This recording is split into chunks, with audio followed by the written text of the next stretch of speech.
Hello guys, welcome back to RNU education hub. दोस्तों, RNU education hub के इस nursing division में मैं राजेश देवंदा आप लोगों का हार्दिक स्वागत करता हूं। और आज स्टार्ट करने वाले अपने बहुत ही शानदार टॉपिक को, जिसके अंदर आज हम पढ़ने वाले हैं मोस्ट इम्पोर्टेंट और बार बार एग्जाम में क्वेश्चन जिसके बारे में पूछे जाते हैं, उस टॉपिक के बारे में आज हम डिस्कस करने वाले हैं। और वो जो टॉपिक है वो होने वाला है अपना, क्या टॉपिक होगा आज? ल्यूकेमिया के बारे में आज हम पढ़ने वाले हैं। ल्यूकेमिया का नाम आपने खूब बार सुना होगा, जब आपने ट्रेनिंग किया होगा उस टाइम में भी आपने पढ़ा होगा।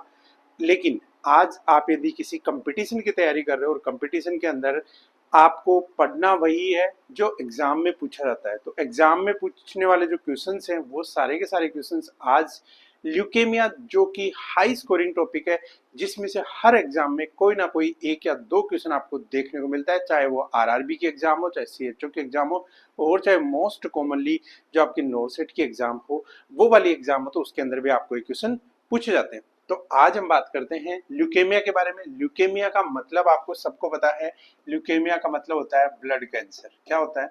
Blood cancer. ब्लड का क्या हो जाता है? ये कैंसर हो जाता है। और इसके बारे में यदि हम बात करें कि ब्लड कैंसर के अंदर भी स्पेशली किसका होता है? वाइट ब्लड सेल्स का। वाइट ब्लड सेल्स का जो कैंसर होता है उसको हम क्या बोलते हैं? ल्यूकेमिया बोलते हैं। अब ल्यूकेमिया के अंदर स्पेशली व्हाइट ब्लड सेल्स के अंदर किसको अफेक्ट करता है? लिम्फोसाइट्स को। क्या करता है? लिम्फोसाइट्स को। आपको पता है डब्ल्यूबीसी होती है, डब्ल्यूबीसी और आरबीसी होती है, ठीक है। तो डब्ल्यूबीसी क्या करती है? इन्फेक्शन से बचाती है। क्या करती है दोस्तों? इन्फेक्शन से बचाती है, ठीक है। आरबीसी क्या काम करती है? आपके ऑक्सीजन को सप्लाई, ऑक्सीजन को कैरी करने का काम करती है। तो ल्यूकेमिया ब्लड कैंसर होता है, व्हाइट ब्लड सेल्स का कैंसर होता है। यानी कहने का मतलब, रेंज की बात करें या फिर इसके बारे में और डिस्क्रिप्शन की बात करें, तो ये क्या हो जाता है? एबनॉर्मल, एबनॉर्मल, ठीक है। अनकंट्रोल्ड, अनकंट्रोल्ड ग्रोथ, ठीक है। Uncontrolled growth in size and number, size and number. Size और नंबर के अंदर क्या हो जाता है? ये अनकंट्रोल्ड ग्रोथ करने लग जाता है, जिसको हम क्या बोलते हैं? ल्यूकेमिया बोलते हैं। और अब देखो, साइज में, ग्रोथ में और नंबर में भी, ठीक है। और नंबर में भी एबनॉर्मल डब्ल्यूबीसी जो होती है वो नंबर में भी क्या करती है? ग्रोथ कर जाती है। कहने का मतलब, इसकी जो हम लेवल की बात करें तो आपके 11,000 तक जो नॉर्मल होता है वो आपके क्रॉस कर जाती है 1 लाख को, ठीक है। 1 लाख से भी ज्यादा आपकी क्या हो जाती है? डब्ल्यूबीसी काउंट बढ़ जाती है। और वो भी कौन सी? Cancerous WBC sales. अब देखो, इसके बारे में थोड़ा सा इंट्रोडक्शन ये था कि ब्लड कैंसर क्या होता है, ठीक है। व्हाइट ब्लड सेल्स का कैंसर कौन सा होता है, किसके बारे में पढ़ लिया, उसके बारे में। अब हम बात करते हैं मोस्ट कॉमनली इस टॉपिक के इंट्रोडक्शन में से, नोरसेट के एग्जाम में कौन सा क्वेश्चन पूछा जाता है। नोरसेट के एग्जाम में कौन से क्वेश्चन स्पेशली जो बार बार क्वेश्चन पूछे जाते हैं, आपके सामने लिखे हुए हैं।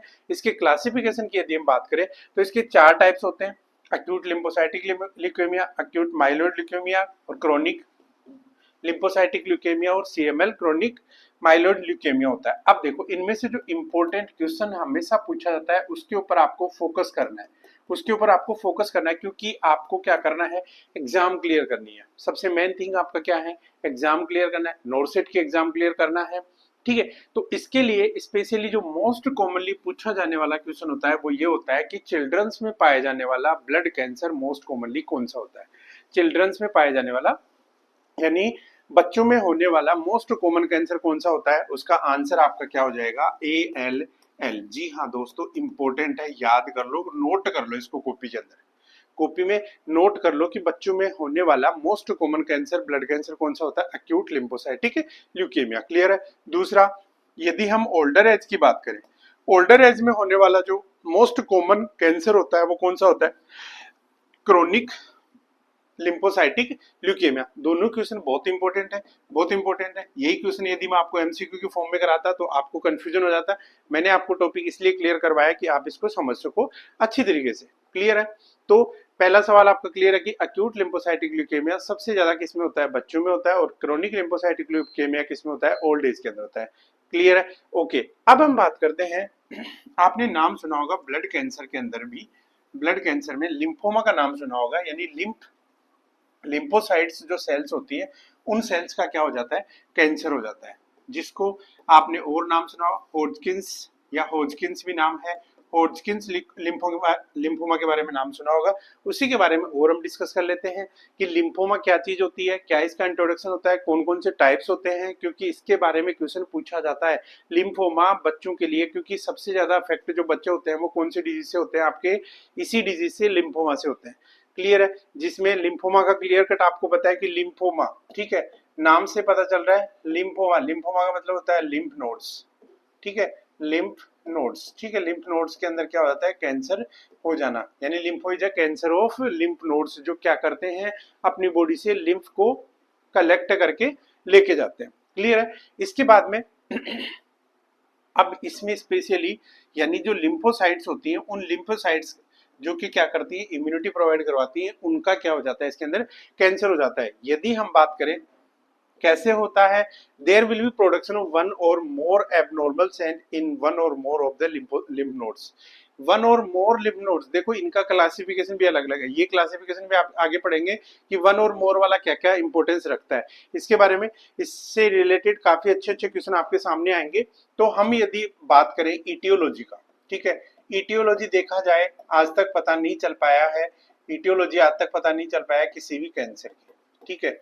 अब यदि हम इसी के साथ में, इसके साथ में नाम लिख दें कि रिस्क फैक्टर्स कौन कौन से हैं, रिस्क फैक्टर्स जो है उसमें पहला कौन सा है, पहला आता है आपका इम्यूनो सप्रेशन, पहला आता है कौन सा, इम्यूनो सप्रेशन, यानी जिस बच्चे की इम्यूनिटी डाउन है उस बच्चे के अंदर लिम्फोमा होने के चांसेस पूरे पूरे होते हैं। दूसरा जो सबसे इंपॉर्टेंट आपको क्वेश्चन पूछा जाता है, और वो जो क्वेश्चन कौन सा है, इन्फेक्शंस एपिस्टिन बार वायरस। जी हाँ दोस्तों, बहुत बार क्वेश्चन पूछा जाता है कि लिम्फोमा कोज करने वाला मोस्ट कॉमन कोज कौन सा है, ठीक है, मोस्ट कॉमन वायरस कौन सा है। तो याद रखना मोस्ट कॉमन जो वायरस है वो कौन सा है, एपिस्टिन Barr virus, Epstein Barr virus नाम याद रख लेना, ईबीवी, जिसकी वजह से कौन सा लिम्फोमा मोस्ट कॉमनली होता है, बर्किट लिम्फोमा। कौन सा होता है, बर्किट लिम्फोमा। याद रखना हम बात कर रहे हैं लिम्फोमा की, किसकी बात कर रहे हैं, लिम्फोमा की बात कर रहे हैं, लिम्फोमा की बात करें। लिम्फोमा के अंदर इटियोलॉजी या रिस्क फैक्टर में हम बात कर रहे थे कि इटियोलॉजी में इन्फेक्शन में एपिस्टिन बार वायरस की वजह से कौन सा लिम्फोमा मोस्ट कॉमनली देखने को मिलता है, बर्किट्स लिम्फोमा, बर्किट लिम्फोमा। इसके अलावा दूसरा यदि देखा जाए कि गैस्ट्रिक लिम्फोमा किसकी वजह से होता है, वो होता है एच पाइलोरी इन्फेक्शन की वजह से, एच पाइलोरी इन्फेक्शन की वजह से आपका गैस्ट्रिक लिम्फोमा देखने को मिलेगा। और बर्किट लिम्फोमा जो है वो किसकी वजह से देखने को मिलेगा, आपका एपिस्टिन बार वायरस, ठीक है। अब इसके जो सिम्टम्स हैं वो सिम्टम्स कब स्टार्ट होते हैं, उससे पहले मैं आपको एक इमेज दिखाता हूँ। यदि आपको नोर सेट के एग्जाम में ये वाली इमेज आपको देखने को मिल जाए, इसका मतलब उस बच्चे को कौन सा इन्फेक्शन है, कौन सा इन्फेक्शन है, एपिस्टिन एपिस्टिन बार वायरस। जी हाँ, यानी इसको क्या हो रखा है, लिम्फोमा हो रखा है। कौन सा हो रखा है, लिम्फोमा। पूछा जाए किसकी वजह से, एपिस्टिन बार वायरस की वजह से, ठीक है। जो सर्वाइकल रीजन है वो क्या हो जाता है आपका, स्वेलिंग हो जाती है उसके अंदर। इसी के साथ में एबनॉर्मल लिम्फोसाइट्स कलेक्शन वन और more lymph nodes in lymph tissues जो होते हैं आपके, जैसे मान लो ये कौन सा हो गया, सुप्रा क्लेविकुलर रीजन के अंदर भी हो सकता है, एंटीरियर सर्वाइकल रीजन में भी हो सकता है, सबमेंटल रीजन में भी हो सकता है, सब मैंडिबुलर रीजन में भी हो सकता है, और प्री ऑरिकुलर रीजन में भी हो सकता है, रेट्रो ऑरिकुलर रीजन में भी हो सकता है, और पोस्टीरियर सर्वाइकल रीजन के अंदर भी आपको ये जो इन्फेक्शन है, ये जो लिम्फोमा जो है वो आपका हो सकता है, ठीक है। तो अलग अलग जगह पे डिपेंड करता है कौन सा रीजन को ये अफेक्ट कर रहा है। इटियोलॉजी के अंदर हम बात करेंगे किसी पेशेंट का यदि प्रीवियसली कैंसर ट्रीटमेंट हुआ है, ठीक है। अब आपको पता है कि कैंसर ट्रीटमेंट में क्या करते हैं अपन, इम्यूनोसप्रेसेंट देते हैं, सबको पता है इम्यूनोसप्रेसेंट देते हैं। इम्यूनोसप्रेसेंट यदि आप दोगे उस बच्चे को लिम्फोमा होने के चांसेस पूरे होते हैं। यदि किसी की एज एडवांस है उसकी उस सिचुएशन के अंदर रिस्क फैक्टर में यदि हम बात करें, दूसरा की स्मोकिंग की वजह से भी क्या हो सकता है, आपका लिम्फोमा हो सकता है। इसी के साथ में क्लासिफिकेशन की हम बात करें तो मेजर जो लिम्फोमा है, ये जो लिम्फोमा है, ये लिम्फोमा कितने टाइप का होता है, होजकिंस डिजीज और नॉन होजकिंस डिजीज, ठीक है। एक होती है आपकी होजकिंस डिजीज और दूसरा होता है नॉन हॉटकिंस डिजीज। दोनों में डिफरेंस मैं आपको बता देता हूँ यहीं पे, क्योंकि इंपॉर्टेंट टॉपिक हम डिस्कस कर रहे हैं, आपका नोरसेट में सिलेक्शन कराना बहुत जिम्मेदारी है हमारी। तो इस यहीं पे हम आपको इंपॉर्टेंट चीज बता देते हैं कि हॉटकिंस डिजीज के अंदर आपको रीड स्टीनबर्ग सेल्स दिखाई देंगी। स्टीनबर्ग सेल्स आपको दिखाई देंगी, बहुत इंपॉर्टेंट क्वेश्चन, ध्यान रखना। रीड स्टीनबर्ग सेल्स जो है वो क्या होती है, मल्टी न्यूक्लिएटेड डब्ल्यूबीसी सेल्स होती है, cancerous multinucleated WBC cells होती है, जो आपको हॉटकिंस लिम्फोमा में देखने को मिलेंगी, जबकि नॉन हॉटकिंस लिम्फोमा के अंदर आपको रीड स्टीनबर्ग सेल्स देखने को नहीं मिलेंगी। क्वेश्चन आपको पूछ सकता है यहाँ से, याद रखना। आने वाली नोटसेट में यहाँ से क्वेश्चन आ सकता है आपका कि रीड स्टीनबर्ग सेल्स जो है वो आपको देखने को मिलेंगे किसमें, हॉटकिंस डिजीज के लिए स्पेशली है। क्वेश्चन डायरेक्ट पूछेगा कि एक मरीज जो है वो यदि उसको हॉटकिंस डिजीज है तो उसके डायग्नोस्टिक वैल्यूएशन में आपको कौन सी फाइंडिंग देखने को मिलेगी, तो याद रखना वहां पे यदि रीड स्टीनबर्ग सेल्स आपको शो हो रही है, इसका मतलब वही आपका करेक्ट आंसर होने वाला है। अब देखो हॉटकिंस में क्या हो रहा है, neoplastic transformation of lymphocytes particularly in the lymph nodes के अंदर आपकी लिम्फोसाइट्स जो हैं वो क्या बन जाती है, नियोप्लास्टिक ट्रांसफॉर्मेशन हो जाता है, यानी वो कैंसरस सेल्स में क्या हो जाती हैं, कन्वर्ट हो जाती हैं। करेक्टराइज्ड बाय, पहला तो presence of Reed Sternberg cells on histology, histological examination के अंदर क्या दिखाई देगा भैया, लिख लेना, इसको बहुत इंपॉर्टेंट है, बहुत ज्यादा इंपॉर्टेंट है। किसी भी क्वेश्चन में आपका ये सवाल गलत नहीं होना चाहिए, क्योंकि ये क्वेश्चन नोरसेट का क्वेश्चन है भैया। ये किसका क्वेश्चन है, नोरसेट का क्वेश्चन है, नोरसेट में क्वेश्चन पूछा जाएगा आपको। इसके साथ में स्प्रेडिंग इन ऑर्डरली जो फैशन है उसमें Hodgkin's lymphoma that start with cervical lymph nodes may spread first to the subclavicular nodes then to the axillary lymph nodes। दूसरा डिफरेंस आपका किसमें, हॉटकिंस और नॉन हॉटकिंस डिजीज के अंदर। हॉटकिंस डिजीज में क्या हो रहा है, आपका सर्वाइकल रीजन से होकर आपको ये वाला एरिया सुप्रा क्लेविकुलर रीजन और आपका ये वाला जो एरिया है वहां तक स्प्रेड होगा, लेकिन मतलब आपके डायफ्राम के ऊपर रहेगा, कौन, हॉटकिंस डिजीज। जबकि नॉन हॉटकिंस डिजीज जो होता है वो डायफ्राम के नीचे भी स्प्रेड हो जाता है। क्लियर है, ये भी क्वेश्चन पूछा जाता है आपसे। ये सारे के सारे आपके क्या है, लिम्फ नोड्स है, पोप्लिटियल रीजन है, फीमोरल है, इंग्वाइनल है, मेसेंट्रिक है, सुप्राट्रोक्लेर होता है, मीडियास्टिनल होता है, एक्सिलरी होता है, सुप्राक्लेविकुलर और सर्वाइकल। ये क्या है आपके लिम्फ नोड्स हैं, जहां पे आपको क्या देखने को मिलेगा। अब देखो थोड़ा सा डायग्राम में आपको बता देता हूं कि नॉर्मल जो है वो आपकी कौन सी है, रीड स्टीनबर्ग सेल्स जो है नॉर्मल तो कौन सी होती है, सेल्स ये होती है जिसके अंदर क्या होता है, नॉर्मल लिम्फोसाइट्स, जिसके अंदर ओनली वन न्यूक्लियाई प्रेजेंट होता है। क्या होता है, वन न्यूक्लियाई प्रेजेंट होता है, वो तो होती है आपकी नॉर्मल। लेकिन जब ये न्यूक्लियाई 1 2 3 4 यानी जब मल्टी न्यूक्लिएटेड हो जाती है, जब डब्ल्यूबीसी मल्टी न्यूक्लिएटेड हो जाती है तो उसको बोलते हैं अपन Reed Sternberg cells. Reed Sternberg cells जो किसमें, हॉटकिंस लिम्फोमा में आपको देखने को मिलती है। क्लियर है। यदि हम बात करें आगे इटियोलॉजी के बारे में, वही virus, Epstein Barr virus, weak immune system, इसके अलावा एज की वजह से भी हो सकता है। आपको किस में देखने को मिलेगा, ये 12 से 20 ईयर्स के अंदर और अडल्ट में 55 साल की उम्र के बाद में आपको देखने को मिलेगा। किसी मरीज की यदि फैमिली हिस्ट्री है वो भी उसके लिए रिस्क फैक्टर होता है। साइन एंड सिम्टम्स में स्पेशली मैं आपको बता देता हूँ, साइन एंड सिम्टम्स के अंदर नाइट स्वेट होता है इस मरीज को। इसके अलावा enlarge painful rubbery non erythematous lymph nodes are the hallmark of disease. Underline कर लेना, लिख लेना इस क्वेश्चन को। यदि किसी मरीज को enlarged painful non erythematous lymph nodes नजर आ रहे हैं, इसका मतलब उसको क्या है, हॉटकिंस डिजीज के चांसेस हैं, आपको उसकी बायोप्सी करवानी बहुत ही जरूरी है। इसके अलावा अदर सिम्टम्स में बी सिम्टम्स के अंदर कौन से आते हैं आपके, night sweats, frequent weight loss और फीवर जो है इसके दूसरे सिम्टम्स होते हैं, याद रख लेना। प्रूराइटिस, इची स्किन जो होती है मरीज की, कैसी हो जाती है स्किन, इची स्किन हो जाती है।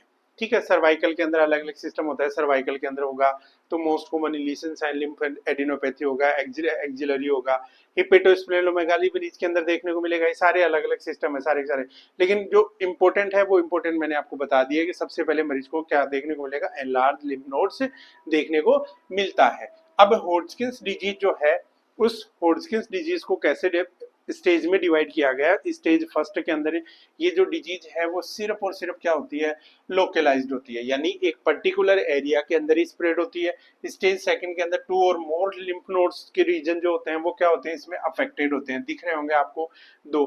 इसके अलावा स्टेज थर्ड के अंदर क्या होते हैं, 2 और मोर हैं, लेकिन डायफ्राम से एक ऊपर और दूसरा नीचे होता है, ठीक है। तो ये कौन सा मानेंगे अपन इसको, नॉन हॉजकिंस लिम्फोमा मानेंगे। स्टेज फोर्थ के अंदर क्या हो गया, वाइड स्प्रेड डिजीज हो जाएगा, जिसके अंदर ये और ये दोनों अलग अलग तरीके से क्या होंगे, अफेक्टेड होंगे, ठीक है। स्टेज की बात करें तो भी याद रख लेना इसको। अब देखो डायग्नोस्टिक इवैल्यूएशन के अंदर सबसे पहले जो है, सबसे मेन जो है क्वेश्चन यहाँ से भी आता है कि हॉजकिंस डिजीज या फिर लिम्फोमा जो है, इस लिम्फोमा का डायग्नोस्टिक इवैल्यूएशन मोस्ट कॉमनली कौन सा होता है, तो याद रख लेना बायोप्सी। कौन सा होता है, बायोप्सी करते हैं, एक्सीजनल बायोप्सी करते हैं, यानी लिम्फ नोड्स के हम क्या लेते हैं, बायोप्सी कर लेते हैं और उनको हम क्या करते हैं, जाके इवैल्यूएट करते हैं, हिस्टोलॉजी एग्जामिनेशन करते हैं। अब देखो बायोप्सी कहाँ से करते हैं, मोस्ट कॉमन क्वेश्चन फिर से आ गया, साइट की बात आती है बायोप्सी में, जहां से आपको क्वेश्चन पूछा जाता है। साइट की यदि हम बात करें, ओल्डर एज के मरीज है, ओल्डर एज की यदि हम बात करें तो ओल्डर एज के अंदर क्या करना है, ओल्डर एज के अंदर आपके लिए सबसे इंपॉर्टेंट जो साइट है वो है anterior superior iliac crust. Anterior superior iliac crust जो है वो साइट ऑफ बायोप्सी है। बोन मैरो बायोप्सी जो है, बोन मैरो बायोप्सी की मोस्ट कॉमन साइट किसके अंदर, ओल्डर एज के अंदर कौन से करेंगे, एंटीरियर सुपीरियर इलियक क्रस्ट के अंदर। आपका जो इलियक क्रस्ट है, इस इलियक क्रस्ट के ऊपर क्या होगा, एंटीरियर सुपीरियर जो पास्ट है वहां से हम क्या करेंगे, बायोप्सी लेंगे। अडल्ट और चिल्ड्रन की यदि हम बात करें तो पोस्टीरियर सुपीरियर इलियक क्रस्ट जो है वहां से लेंगे। और इन्फेंट की हम बात करें तो इन्फेंट के अंदर बोन मैरो बायोप्सी कहां से लेंगे, या तो टीबिया से लेंगे या फिर हम स्टर्नम से लेंगे, या तो हम टीबिया से लेंगे या फिर स्टर्नम से। मोस्ट कॉमन है, इंपॉर्टेंट है, याद रख लेना। अलग से लिखने का मतलब यही है कि यहां से क्वेश्चन आपको पूछा जाएगा। क्लियर है, ओके। इसके बाद में हम बात करते हैं, वही चेस्ट एक्सरे करते हैं मरीज का, जिसमें स्वेलो जो लिम्फ नोड्स होती हैं वो देखने को मिलती है। सीटी स्कैन करवाते हैं चेस्ट एब्डोमिनल का, जिसके अंदर आपको एबनॉर्मल नोड्स दिखाई देंगे। एमआरआई कराएंगे, पीईटी स्कैन कराएंगे, लंबर पंक्चर कराएंगे, सीएसएफ की साइटोलॉजी, जिसके अंदर क्या देखने को मिलता है कि ये सीएनएस सिस्टम, बच्चे का जो सीएनएस है, सेंट्रल नर्वस सिस्टम जो है वो तो इन्वॉल्व नहीं हो गया। बोन मैरो बायोप्सी करके देखते हैं, और भी सिम्टम्स यदि मरीज को प्रेजेंट है तो वो देखते हैं। मैनेजमेंट में, ट्रीटमेंट में स्पेशली क्या करेंगे अपन, प्लाज्मा फेरेसिस वगैरह करते हैं, प्लाज्मा फेरेसिस करते हैं, जिसके अंदर जो सेल्स होते हैं उनको डिफरेंशिएट करते हैं। इसके अलावा ब्लड ट्रांसफ्यूजन करते हैं, और इसके अलावा अलग यदि हम बात करें तो कीमोथेरेपी मरीज को यूज करते हैं। कीमोथेरेपी में अलग अलग ड्रग्स हम यूज करते हैं। तो ये थे आज के अपने इम्पोर्टेंट क्वेश्चन और इम्पोर्टेंट टॉपिक, जिसके अंदर हमने पढ़ा हॉजकिंस डिजीज, लिम्फोमा क्या होता है, और इसके साथ साथ में आपका जो ल्यूकेमिया क्या होता है उसके बारे में कौन से क्वेश्चन पूछे जाते हैं। तो मिलते हैं एक और अच्छी और शानदार क्लास के साथ में, तब तक के लिए बने रहे हमारे साथ में। और लास्ट में एक चीज मैं आपको रिवाइज करा दूं, यदि आपने अभी तक चैनल को लाइक, सब्सक्राइब और शेयर नहीं किया है तो अभी लाइक करें, सब्सक्राइब करें और शेयर जरूर करें, जिससे आने वाले वीडियो जो है उनकी नोटिफिकेशन आप तक जरूर पहुंचाए जाए। Thank you so much from RN education. Thank you so much.